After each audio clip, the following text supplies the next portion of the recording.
Zechariah chapter 10. Ask Yah for rain in the time of latter rain. YAHUAH who makes storm clouds, and he gives them showers of rain, the plants in the field, to everyone. For the household idols spoke emptiness, the diviners saw falsehood, and relate dreams of deceit they comfort in vain. Therefore they have wandered about like sheep. They are afflicted, for there is no shepherd. My wrath burns against the shepherds, and I lay charge against the leaders. For Yah of hosts shall visit his flock, the house of Yehudah, and make them his splendid horse in battle. From him comes the cornerstone, from him the tent peg, from him the battle bow, from him every ruler together.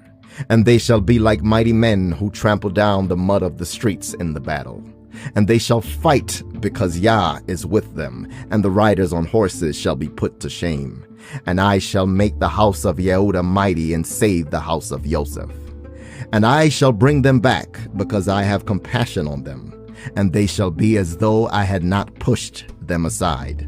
For I am YAHUAH, their Elohim, and I answer them. And Ephraim shall be as a mighty man, and their heart shall rejoice as if with wine. And their children shall see and rejoice, their heart exulting in Yah. I shall whistle for them and gather them, for I shall ransom them, and they shall increase as they once increased. Though I sow them among peoples, they shall remember me in places far away. And they shall live together with their children, and they shall return. And I shall bring them back from the land of Mitzrayim, and gather them from Ashur, and bring them into the land of Gilead and Lebanon, until no more room is found for them. And he shall pass through the sea of distress, and strike the waves of the sea, and all the depths of the river shall dry up.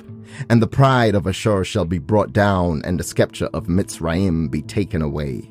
And I shall make them mighty in Yah, so that they walk up and down in his name, declares YAHUAH.